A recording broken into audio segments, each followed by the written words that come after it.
So this is the sociocognitive and constructivist views of learning. So far in this section, I've learned about the sociocognitive theory and how that relates to learning and like classroom instruction. And it's kind of cool because it has 3 components, and each of those components kind of tie in a theory of learning that we've already learned before. But this sociocognitive theory is more complex and inclusive compared to those other theories. I also learned about the importance of modeling and how that can be used in the classroom and how that looks in methods of instruction.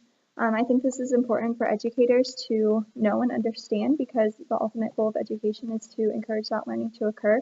And so understanding how students learn and then understanding how to make learning more effective through different tools such as modeling can be really beneficial for educators to encourage that meaningful learning to happen. So the specific concept that I gained from this specific conversation around sociocognitive and constructivist views of learning is the actual model of the sociocognitive view of learning, and that looks like this. So on the top there's the cognitive component, which is beliefs and attitudes, then it's the behavioral, which is the response to situations, and then it's the environmental component, which is the like physical surroundings, and then the people in those surroundings. So these all impact how students learn, and it's all part of the sociocognitive view of learning.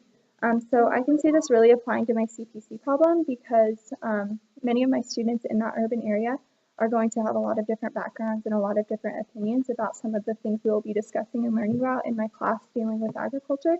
And so their environment as students is really going to happen outside of that classroom. So what they hear on the radio or from their parents or from other peers, what they see on TV or in the news can really form some of those opinions and beliefs and attitudes about some of the topics we'll discuss in our class.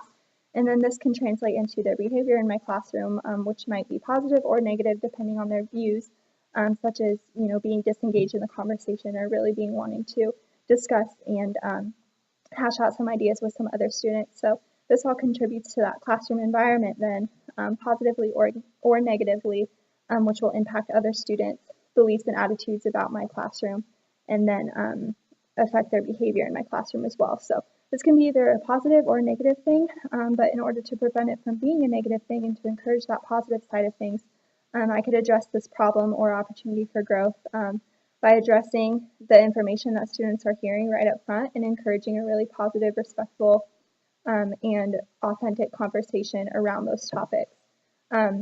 I can't do a ton about changing my students' minds or their beliefs because obviously those are their own, but I could hopefully influence those through engaging activities and encouraging that discussion in a really safe place for opinions to be expressed. And then finally, I'll set that expectation for respect in my classroom and not tolerating any disrespect. And this would be set at the beginning of the year and be enforced throughout the year so that when we had that time to discuss those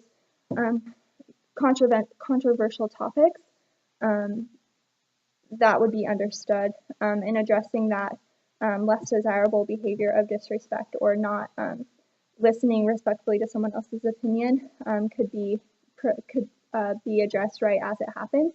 So that way that bad behavior can be prevented, and that can really encourage that positive and accepting classroom environment, which could in turn affect the attitudes of students really wanting to participate in my class and wanting to come to my class and feeling safe in my class, and then prevent or encourage that positive behavior, which in turn helps that positive environment to happen. So really focusing on this model, I think, can really be beneficial to my classroom to make sure all students feel accepted regardless of their background, regardless of what they know or what they believe, and that meaningful learning can occur through the activities and through the discussions and just through interacting with each other. So that's sociocognitive and constructivist views of learning.